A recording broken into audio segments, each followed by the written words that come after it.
நாமத்தில் என்னுடைய வாழ்த்துக்களை உங்களுக்கு தெரிவித்துக் கொள்கிறேன். தினம் கூட நாம் தியானிக்க போகிற வசனம் சங்கீதம் 84:5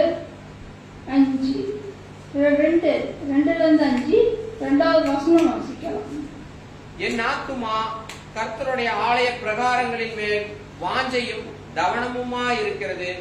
என் இருதயமும் என் மாம்சமும் ஜீவனுள்ள தேவனை நோக்கி கம்பீர சத்தம் எழுகிறது. என் ஆத்துமா கர்த்தருடைய ஆலய பிரகாரங்கள் மேல் வாஞ்சையும் தவனமுமாய் இருக்கிறது என்று வசனம் சொல்லுகிறது இல்லையா? ஆத்துமா வாஞ்சையாயிருக்கிறது, தவனமாயிருக்கிறது. தவனமாயிருக்கிறது என்று அர்த்தம்னா மயக்கமாயிருக்கிறது. எதுக்கு வாஞ்சியா இருக்குது? எதுக்கு மயக்கமா இருக்கிறது? ஆலயத்துக்கு செல்வதற்காக வாஞ்சியா இருக்கிறேன். எனக்கு மயக்கமா இருக்காங்க, போலனா எனக்கு இருக்க முடியல, அங்கே போகணும் அப்படின்னு சொல்றத பார்க்கலாம். இன்னும் சங்கீதம் 122:1வது வசனம் வாசித்து பார்த்தீங்கன்னா,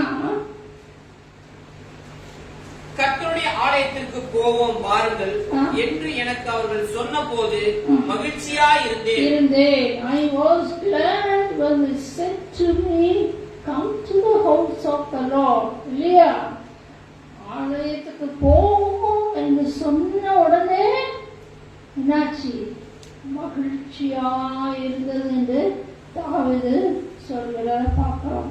இன்றைக்கு எத்தனை பேருக்கு மகிழ்ச்சியா இருக்குது ஆலயத்துக்கு வர்றதுக்கு? இல்ல கஷ்டப்பட்டு தான் வரணுமா? பாஸ்டர் சொன்னாதான் நான் வரேன், பாஸ்டர் சொன்னதாலதான் நான் வர்றேன், பாஸ்டர் சொன்னதாலதான் இன்னைக்கு வந்து உட்கார்ந்துருக்கேன். எத்தனை பேரு ஆண்டவருக்காக நான் வாஞ்சியா வந்திருக்கிறேன்னு இருக்கிறீங்க? ஆமென். பாஸ்டர் பார்க்க வந்திருக்கீங்களா? ஆண்டவரை பார்க்க வந்திருக்கீங்களா? ஆண்டவரை ஏசப்பாவை பார்க்க வந்திருக்கீங்க. ஏசப்பாவை பார்க்க வந்தீங்கன்னா நீங்க எல்லாரும் எப்படிப்பட்டவங்க? பாக்கியவான்களாக இருக்கிறீங்க. ஆமென். அல்லேலூயா. பாருங்க, இந்த வாஞ்சை, இந்த மயக்கம் வந்து ஆலயத்துக்கு போவோம்னு சொன்னோம்னா மகிழ்ச்சியா இருந்ததுனால நாமும் ஆலயத்துக்கு போகும்போது வாஞ்சியா இருக்கணும். எதுவும் வாஞ்சியா இருக்கணும்? ஆலயத்துக்கு போய் துணிக்கிறதுல வாஞ்சியா இருக்கணும். ஆலயத்துல போய் பாட்டு பாடுறதுல வாஞ்சியா இருக்கணும். ஆலயத்துல போய் சத்திய வசனங்களை கேட்கறதுக்கு நாம் வாஞ்சியா இருக்கணும். அந்த வாஞ்சியை யார் பார்ப்பா? ஆண்டவர் பார்க்கும்போதுதான் ஆண்டவர் என்ன செய்வாரு? பரலோகத்துல இருக்கிற தேவன் நம்மை ஆசீர்வதிக்கிற தேவனா இருக்கிறார். ஆமென். இந்த ஆலயத்தை குறித்து சில காரியங்களை நம்ம பார்க்கலாம். முதலாவது, church is a place of fellowship. தேவ ஆலயம் வந்து ஒரு ஐக்கியத்தை குறிக்கிறது. அதாவது ஆலயம் வந்து எதை குறிக்கிறது? ஐக்கியத்தை குறிக்கிறது. யாருக்கும் நமக்கும் இயேசுவுக்கும் ஒரு ஐக்கியத்தை குறிக்கிறது. அந்த ஆலயத்தில் வரும்போதுதான் இந்த ஐக்கியத்தை நம்ம ஸ்ட்ராங்கா வைக்க முடியும். அது மட்டுமல்ல, ஐக்கியம் வந்து மற்றவர்களோடு சேர்ந்து, விசுவாசிகளோடு சேர்ந்து ஐக்கியம் வைக்க முடியும். நிறைய சபைகள்ல பாத்தீங்கன்னா மென்ஸ் ஃபெலோஷிப், விமென்ஸ் ஃபெலோஷிப் அப்படின்னு வைப்பாங்க. ஐக்கியம் பலப்பட, அந்த வசனத்தின் நிமித்தம் பலப்படணும்னு சொல்லி ஃபெலோஷிப் வைப்பாங்க. விசுவாசிகளுக்குள்ளாக வைப்பாங்க. யூத் இது வைப்பாங்க. ஏன்? இயேசுவுக்குள்ள அந்த ஐக்கியம் பலப்படணும். அதற்காக தான் என்ன வைக்கிறாங்க? அப்படிப்பட்ட இதெல்லாம் வைக்கிறாங்க. அந்த ஐக்கியத்துல நம்ம என்ன செய்யுது? நம்மளும் சேர்ந்து என்ன செய்யணும்? பலப்படுறதுக்காக தான் கர்த்தருடைய ஃபெலோஷிப்ல, ஐக்கியத்துக்குள்ளாக அவருக்குள் இன்னும் நம்ம பலப்படணும்.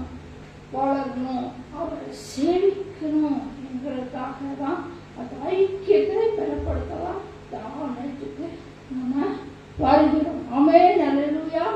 தாவீது ராஜா பார்த்தீங்கன்னா, தாவீது ஆண்டவருடைய தேவனிடத்தில் ஐக்கியம் வைத்திருந்தான். பாவம் செய்த போதிலும் இந்த ஐக்கியத்தை அவன் தேவனை விட்டு விலகி போகல, மாறாக அதை மன்னிப்பு கேட்டு அந்த ஐக்கியத்தை அவன் பிரியாதபடிக்கு அவன் வாழ்நாள் முழுதும் முடிவு பரியந்தம் அந்த ஐக்கியத்துல நிலைத்திருந்தான். ஆனா சாலமோனை பார்த்தீங்கன்னா, அவன் ஐக்கியத்துல இருந்தான் முதலாவது.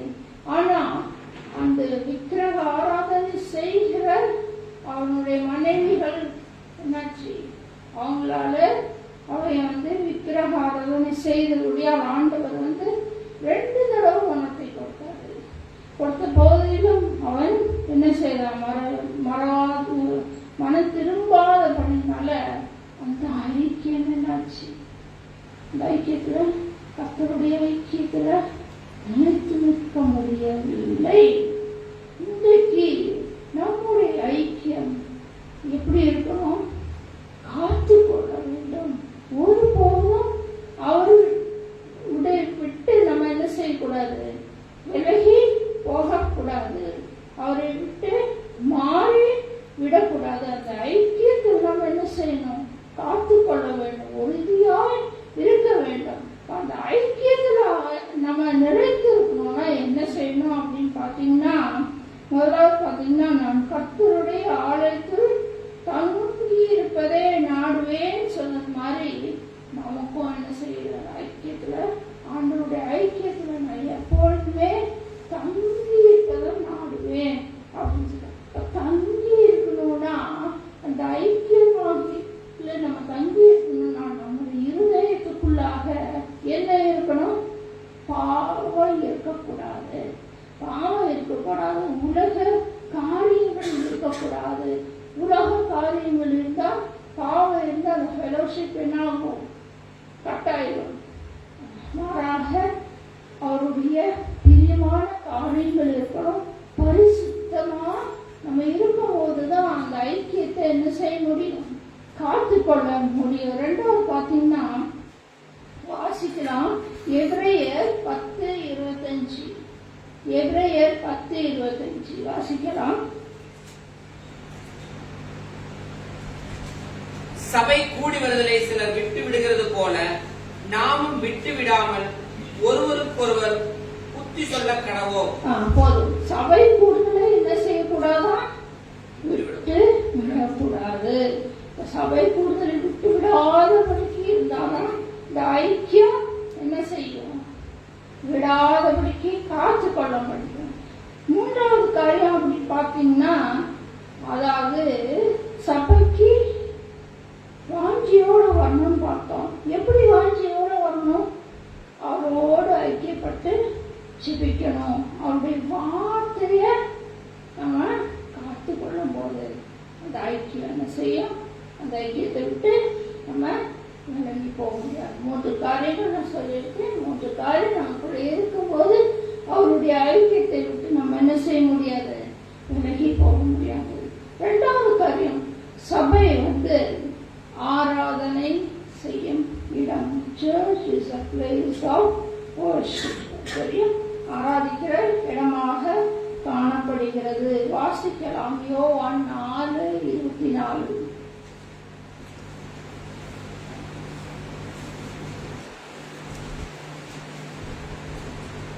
தேவன் ஆவியா இருக்கிறார், அவரை தொழுது நிலவுகிறவர்கள் ஆவியோடும் உண்மையோடும் அவரை தொழுது கொள்ள வேண்டும் என்றார். ஆவியோடும் சபைக்கு வரும்போது எப்படி தொழுது கொள்ளணும், ஆவியோடும் உண்மையோடும் தொழுது கொள்ள வேண்டும் என்று சொல்லப்பட்டிருக்கிறது வசனம்.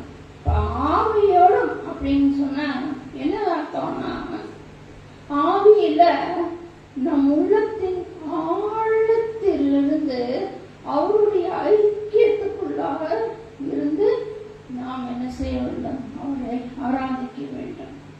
உண்மையோடு ஆராதிக்கணும்னா இருதயத்தில் என்ன செய்யணும், சத்தியத்தோடு கர்த்தர் உடன் அன்பின் நிமித்தம் அன்பாடு அவரை நேசித்து அவருடைய ஐக்கியத்தோடு அவரை அன்போடு நாம் ஆராதிக்க வேண்டும். இன்னைக்கு பார்த்தீங்கன்னா சிலர் ஆராதிக்கிறேன்னு சொல்லி பாசாங்கு காமிப்பாங்க, கள்ளத்தனமா ஆராதிப்பாங்க, அப்படி ஆராதிப்பாங்க. நானும் ஆவியானவரை படிக்கிறேன்னு சொல்லி நல்லா டான்ஸ் ஆடி நல்லா ஆவியில் நிரம்புறேன்னு சொல்லி நிரம்பி அடுத்தவங்களை தள்ளி போட்டு சேரெல்லாம் தள்ளி போட்டு கத்தி எல்லாம் எடுத்து பண்ணுவாங்க. இது உண்மையான ஆராதனை கிடையாது. இது உண்மையான ஆராதனை கிடையாது. அடுத்தவங்கள்ட்ட பிசாசு மாதிரி எல்லாம் கத்துவாங்க, அதெல்லாம் உண்மையான ஆராதனை கிடையாது. மேலறையில என்ன செஞ்சாங்க, காத்திருந்து ஆராதிச்சாங்க 120 பேர். அவங்க என்னது தள்ளி எல்லாம் விட்டு ஆராதிக்காங்க. அவங்க மற்றவங்க பார்க்கும்போது குடிக்காரங்களா இருக்காங்க, இது என்னமோ நடக்கும் அப்படின்னு நினைச்சாங்க. குடிக்காரங்கன்னா அந்நிய பாஷத்துல அவங்க பேசினதுனால அவங்க அப்படி நினைச்சாங்க. ஆனா உண்மையான ஆராதனை உள்ளத்தில் அமைதலோட அவரை ஆராதிக்கணும். கலந்துட்டு ஆராதிக்கலாம், அவருடைய அந்நிய பாஷை சொல்லி ஆராதிக்கலாம், அவரை துதித்து நம்ம ஆராதிக்கணும். உண்மையான ஆழத்திலிருந்து ஆராதனை இருந்தாதான் அது உண்மையான ஆராதிக்க அவராலே முடியும். ஆமென், அல்லேலூயா. இப்ப அதாவது ஃபர்ஸ்ட் என்ன பார்த்தோம், ஐக்கியம். இந்த ஐக்கியத்துல நம்ம பலப்படும் போதுதான் இணைந்து ஆராதிக்க முடியும். இந்த ஐக்கியம் இருந்தாதான் என்ன முடியும், நம்ம இணைந்து ஆராதிக்க முடியும். இணைந்து ஆராதிக்கும் போது சர்ச்சில் எல்லா விசுவாசிகளும் ஒன்று சேர்ந்து இணைந்து ஆராதிக்கும் போது தகர்க்க முடியாத காரியங்களையும் கூட தகர்த்து போட தேவன் பலன் கொடுப்பார். ஆமென், ஆமென். எல்லாம் சேர்ந்து ஒன்று சேர்ந்து இணைந்து ஒரு மனதோடு நாம் ஆராதிக்கும் போது என்னாவது தகர்க்க முடியாத காரியம். ஒரு விசுவாசிக்கு வியாதியா இருக்கலாம், இல்லை வேற ஏதாவது இருக்கும்போது தகர்த்து போட முடியாத காரியத்தை தகர்த்து போட தேவன் பலனை கொடுக்கிறார். தகர்த்து போ. இஸ்ரவேல் ஜனங்களை பார்க்கும்போது எரிகோ விரோதமாக எதிராக நின்றது இல்லையா? எரிகோவை தகர்த்து போட்டாதான் அவங்க முன் செல்ல முடியும், போக வேண்டிய இடத்துக்கு போக முடியும். அந்த எரிகோவை தகர்த்து போட அவங்க வானலை தகர்த்து போடல, படை பலத்தால தகர்த்து போடல, மனுஷ பலத்தால தகர்த்து போடல. எதனால தகர்த்து போட்டாங்க?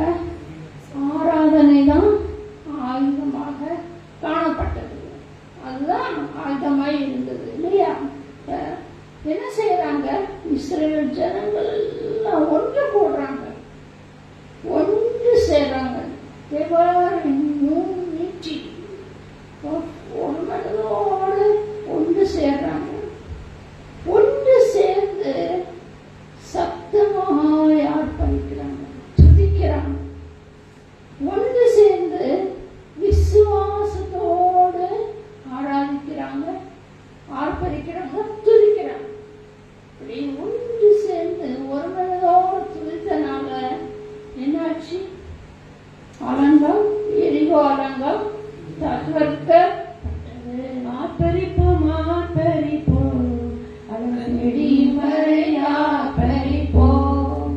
ஆர்ப்பரிப்போம், ஆர்ப்பரிப்போம், அலங்கடி மறையா பறிப்போம். எக்காலமோடி எரிகோவை பிடிப்போம், எக்காலமோடி எரிகோவை பிடிப்போம். ஆரவார துதியோடு காணானுக்குள் நுழைவோம். இது எழுப்புதல்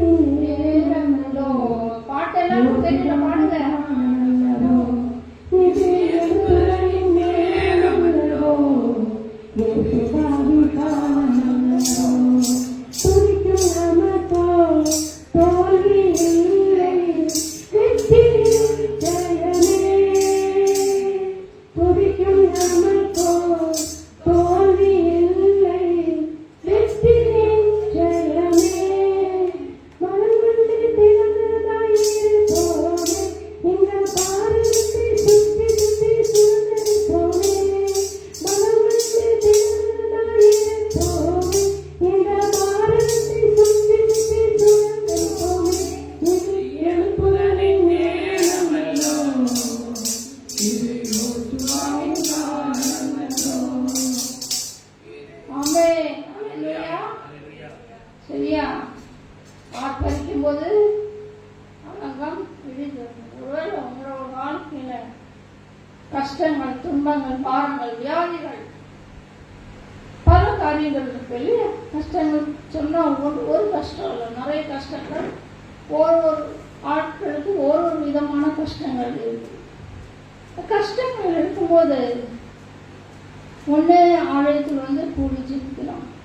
ஆலயத்துல யாரும் இல்லை, ஆலயத்தின் மக்களை கூட்டி கொண்டு ஜெபிக்கலாம். யாருமே எனக்கு இல்லை அப்படின்னு சொல்லும்போது அதை காட்டிலும் மேலானவர் ஒருத்தர் இருக்கார். யாரு? அவர்தான் ஆவியானவர். அவர்தான் ஆவியானவர். யாரும் இல்லை. உங்களுக்குள்ள ஆவியானவர் இருப்பாரானால் அவரோடு சேர்ந்து துதிக்கும் போது அவர் என்ன செய்வாரு? உங்களுக்கு இருக்கிற கட்டுகள், சோர்வுகள் எல்லாம் என்ன செய்வார்? Because he is the comforter. அவர்தான் நமக்கு ஆறுதல் செய்கிற தேவன். அவர் நமக்குள் இருப்பார் என்றால் நம்மை தேற்றுகிற தேவனாய் இருக்கிறாரு. சோர்ந்து போய் விட்டாய்ந்து போய் ஆவியானவர் நமக்குள் இருப்பார் என்றால் என்ன செய்வார்? அவரை நம்மை பலப்படுத்துவார், நம்மை விடுதலை தருவார். கடந்த வாரத்துல பாத்தீங்கன்னா, ஆக்சுவலா பாத்தீங்கன்னா இந்த இயர்லயே தொடக்கத்திலேயே வந்து நான் பல காரியங்கள் ஆண்டவருக்காக செய்யணும்னு நினைச்சேன். சரி, பொங்கலுக்கு அப்புறம் போகலாம், எங்கேயாவது இந்த ஹில் ஸ்டேஷன்ல போய் ஆண்டவருடைய காரியத்தை நிறைவேற்றணும்னு நினைச்சேன். பார்த்தீங்கன்னா பொங்கலுக்கு அப்புறம் என்னால் முடியல. பிப்ரவரியில செய்யணும்னு நினைச்சேன். நிமித்தம் அது தடையாயிடுச்சு. மார்ச்ல பார்த்தீங்கன்னா, மார்ச்லேருந்து நாங்கள் இருந்த ஷோலியார் ஸ்ட்ரீட்லேருந்து அந்த சபையிலேருந்து வந்து எங்களை கூப்பிட்டாங்க, வாங்க இந்த மாதிரி ஒரு சண்டே வாங்க அப்படின்னு சொல்லி அழைப்பு கொடுத்தாங்க, இன்விடேஷன் கொடுத்தாங்க. அதுக்கும் போக முடியல, ஏன்னா என்னுடைய பலவீனத்து நிமித்தம் போக முடியல. அதுவும் தடையாயிடுச்சு. ஏப்ரல் மாதம் பார்த்தீங்கன்னா எனக்கு பயங்கரமான பலவீனம். ஏப்ரல்லையும் அது தடையானது. மே மாசத்துல போய் செக்அப் இருந்துச்சு, போனேன். போகும்போது எல்லாமே நார்மலாக இருந்துச்சு. ஆனால் என்னுடைய ஹீமோகுளோபின் 7.7 தான் இருந்துச்சு. ரொம்ப குறைவாக இருந்துச்சு. ஏன்னா எனக்கு அப்போவே பலவீனம், நடக்க முடியல, கஷ்டமாக இருந்துச்சு. ரொம்ப கஷ்டமாக இருந்துச்சு. அந்த கஷ்டத்தோடு தான் செக்அப் போனேன். ஆனால் டாக்டர் சொன்னார், ஹீமோகுளோபின்க்கு ஒரு இன்ஜெக்ஷன் போடுங்க, இன்ஃப்ளூன்ல போடுங்க, ஒன்று போடுங்க, ஒரு மாதம் கழிச்சு நான் போடுங்கன்னு சொன்னேன். இப்போ இன்ன வரைக்கும் நான் ஜீவனோடு இருக்கேன்னா it's only by his grace and only by his strength. அவருடைய பலத்தால் தான் நான் நினைக்கிறேன். பலன் இருக்கிறனால தான் நான் உயிரோடு ஜீவிக்கிறேன். இந்த ஃப்ரைடே கூட அம்மா அப்பா ஃபாஸ்டிங் போயிட்டாங்க. நான் தான் தனிமையா இருந்தேன். பைபிள் வாசி முடிச்சுட்டு சரி ஸ்தோத்திர பலி செலுத்தலாம் அப்படி இருக்கும்போது ரொம்ப சோர்வு, ரொம்ப அதாவது என்னுடைய சரீரம் சோர்வு, ஆத்மா சரீரம் எல்லாமே ஆவியெல்லாம் சோர்வாயிடுச்சு. ரொம்ப டயர்ட் ஆயிடுச்சு, ரொம்ப சோர்வாச்சு, தோய்ந்து போச்சு.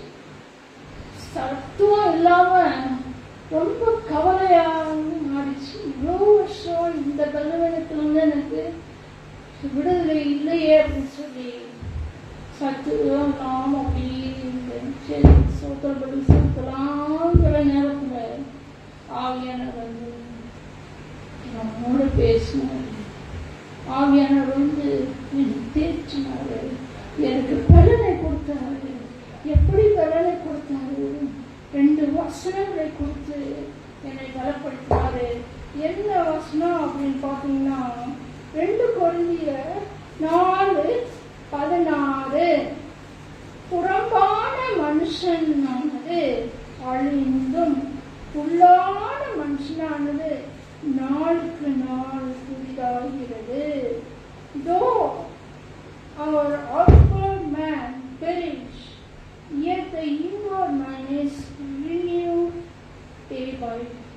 புறம்பான மனுஷன், அதாவது மாம்சத்துல கலவன இருக்கலாம், எதனாலும் இருக்கலாம், கஷ்டம் இருக்கலாம், துன்பம் இருக்கலாம். ஆனா ஆவியானவர் வந்த உடனே என்ன ஆச்சு? என்னுடைய ஆத்மா உயிர் பெற்றது. ஆத்மா உயிர் பெற்றது. அடுத்து எனக்கு ஆத்மா சரீரம் பலன் அடைந்தது. எப்படி பலன் அடைந்தது?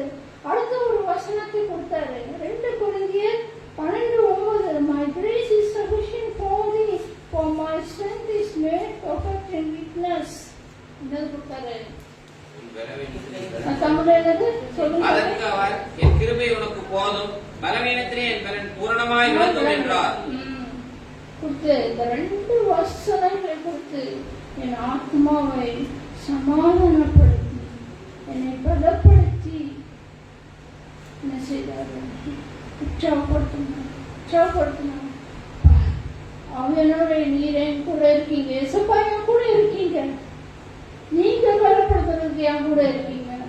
இந்த மாம்சத்திற்கு கலவனை குறித்து நான் பார்க்க, நீங்க ஆவியில நான் பலப்படுத்த, நீங்க என் கூட இருக்கீங்க. நான் என்னாலும் மறித்தாலும் முழு சமத்துல அப்படின்னு சொல்லி உற்சாகத்தோடு இந்த ஸ்தோத்திர பலிகளை வேலைவிட்டாங்க.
சோர்ந்து போனீங்கன்னா பயப்படாதீங்க.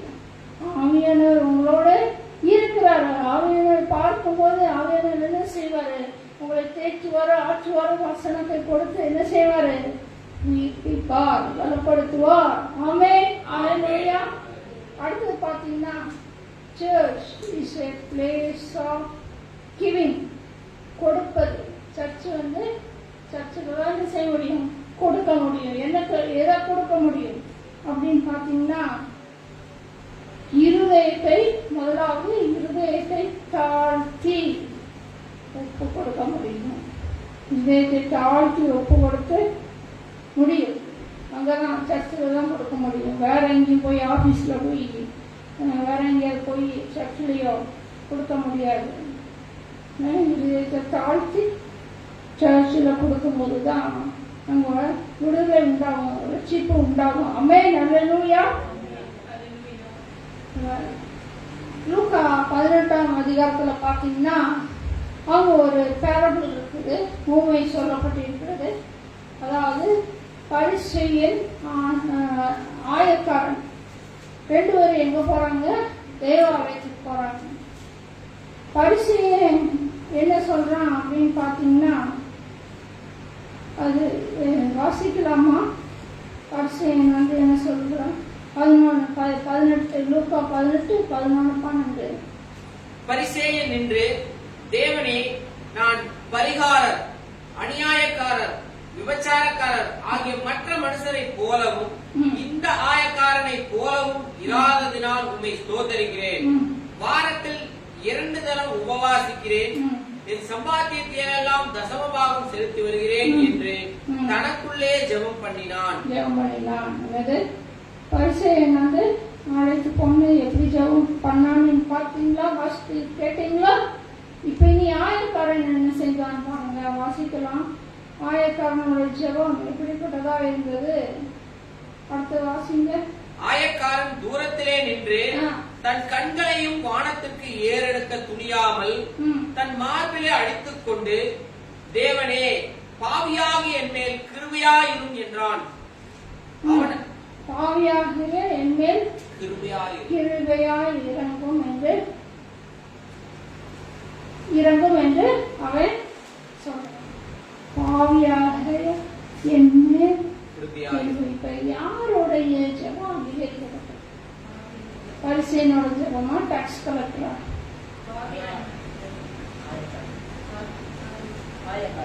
ஆயக்காரனுடைய ஜெபம். ஏன்னா தன்னை தாழ்த்துகிறான். நான் வந்து பாவியாகிய என்மேல் கிருபையாய் இறங்கும். நான் தான் என்ன செய்யறேன்? ஆலயத்தில் வந்து அவன் ரட்சிக்கப்படுறான். ஆனா பரிசேயனுக்கு அந்த ரட்சிப்பு கிடைக்கல. ஆமென், அல்லேலூயா. இரண்டாவது பார்த்தீங்கன்னா இதுதான் கொடுக்கிறது, இருதயத்தை கொடுக்கிறது. இருதயத்தை ஆயக்காரன் கொடுத்தான்.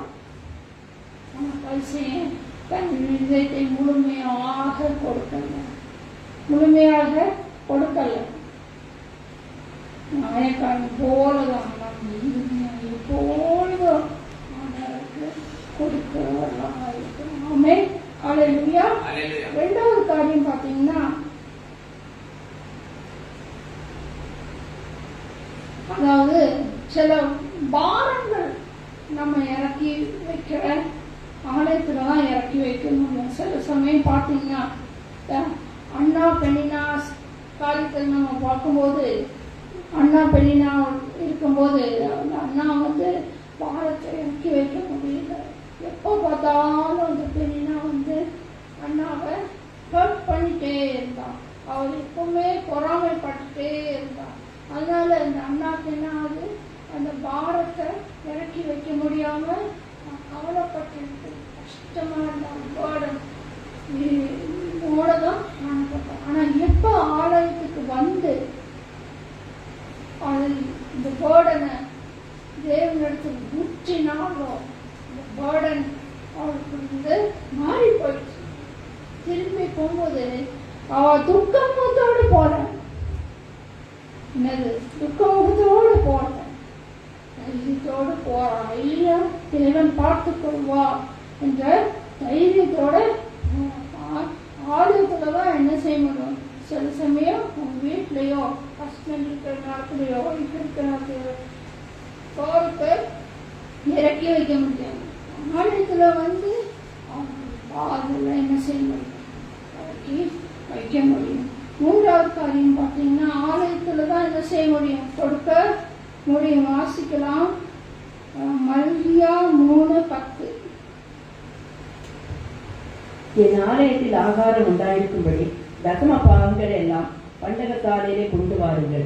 அப்பொழுது நான் வானத்தின் பலகைகளை திறந்து இடம் கொள்ளாமல் போக மட்டும் உங்கள் மேல் ஆசீர்வாதத்தை வர்ஷிக்க மாட்டேனோ என்று, அதனால் என்னை சோதித்து பாருங்கள் என்று சேனைகளின் கர்த்தர் சொல்கிறார். பாருங்க, ஆலயத்துல என்ன செய்யணும்?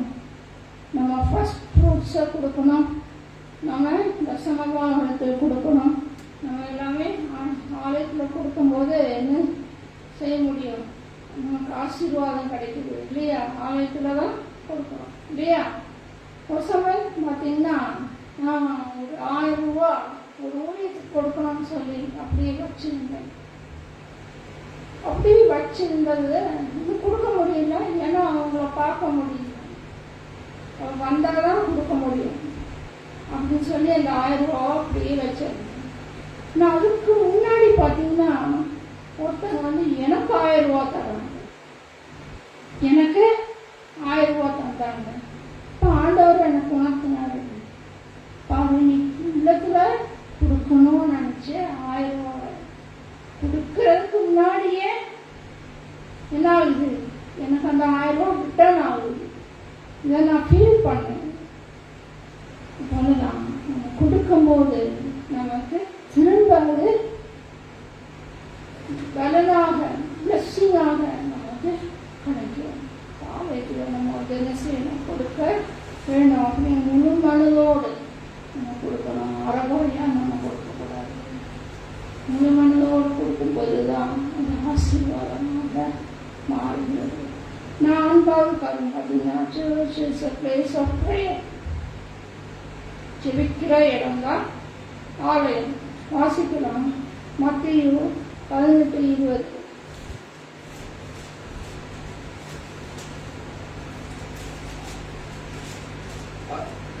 ஏனெனில் 2 பேராவது 3 பேராவது என் நாமத்தினாலே எங்கே கூடியிருக்கிறார்களோ அங்கே அவர்கள் நடுவில் இருக்கிறேன் என்றார். சர்ச்சில் தான் என்ன செய்ய முடியும், கூடி ஜெபிக்க முடியும். கூடி ஜெபிக்கும் போது யார் வருவா, உள்ளனர் வந்து ஜெபத்தை கேட்கிற தேவனா இருக்கிறார். அது மட்டும் இல்ல, சர்ச்சில் தான் நான் என்ன செய்ய முடியும், மற்றவர்களுக்காக பரிந்து பேச முடியும், கருத்தோடு ஜெபிக்க முடியும், ஒன்று சேர்ந்து ஜெபிக்க முடியும், விழித்திருந்து ஜெபிக்க முடியும். நிறைய ஜெபங்கள் ஜெபிக்க முடியும் இல்லையா? சர்ச்சில் தான் நமக்கு என்ன செய்ய முடியும், ஜெபிக்க முடியும். வீட்டில் சொன்னாலும் ஜெபிக்க முடியாது, வீட்டில் இடம் இருக்காது. ஒன்று சர்ச்சில் வந்து ஃப்ரீயாக என்ன செய்ய முடியும், ஜெபிக்க முடியும். ஜெபிக்கும் போது தேவன் நம்முடைய ஜெபத்தை கேட்கிறவராய் இருக்கிறார். ஆமென், அல்லேலூயா. 5வது காரியம் பார்த்தீங்கன்னா, search is a place of restoration.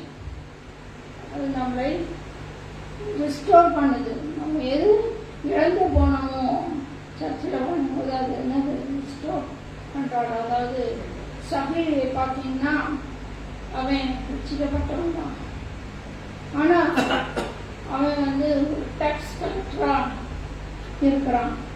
இன்னொன்று அவன் என்ன செய்யறான், அவங்க மனசில் டேக்ஸ் கலெக்டரை ஜாஸ்தி பண்ணி அவன் வாங்கணும்னு இருக்கான். ஆனால் அவனுக்கு அதனால சந்தோஷம் கிடைக்கல, சமாதானம் இல்லை. மறுபடியும் ரட்சிக்கப்படணுங்கிற வாஞ்சி அவனுக்குள்ள எழுந்துச்சு. ஏசப்பா அவன் வழியாக அவன் இருக்கிற வழியில வர்றாருன்னு அறிந்தான். எப்படியாவது அவரை பார்க்கணும். ஆனால் ஒரு தடை இருந்துச்சு, அவன் குள்ளனாக இருந்துச்சு. குள்ளனாக இருந்ததுனால தான் அங்கே ஒரு காட்டத்தி மரம் கத்த உண்டாக்கினாரு. எதுக்கு உண்டாக்குனாரு, அது இயேசு கிறிஸ்துவை பார்க்கறதுக்காக உண்டாக்கினாரு. ஏறணும், பிரஸ்டீஜ் ப்ராப்ளம் எதுவும் பார்க்கலாம், ஏன்னா இறந்து போனதோடு கர்த்தர் ஏசப்பா வராதுன்னு சொல்லி சந்தோஷத்தோடு பார்த்தோம். சபையே அப்படின்னு ஆண்டவர் கூப்பிட்டாரு. கீழே வந்து என்ன செய்யலாம், சந்தோஷத்தோட அவனை ஏற்றுக்கொண்டான். இருதயத்தில் ஏற்றுக்கொண்டான். வீட்டுக்குள்ளதான் வாங்கன்னு சொல்லி கூப்பிட்டான். ஆனால் அவன் இருதயத்தில் தான் ஏற்றுக்கொண்டான், வெற்றிப்பை பெற்றான். இழந்து போனதை திரும்ப பெற்று கொண்டான். இழந்து போன சமாதானத்தை, வெற்றிப்பை திரும்பவை பெற்று கொண்டதை நம்ம பார்க்கலாம். ஒருவேளை உங்களுடைய வாழ்க்கையிலும் இழந்து போனதை இழந்து போயிருக்கலாம். சில காரியம் சமாதானம் இழந்து போயிருக்கலாம், சந்தோஷம் இழந்து போயிருக்கலாம்.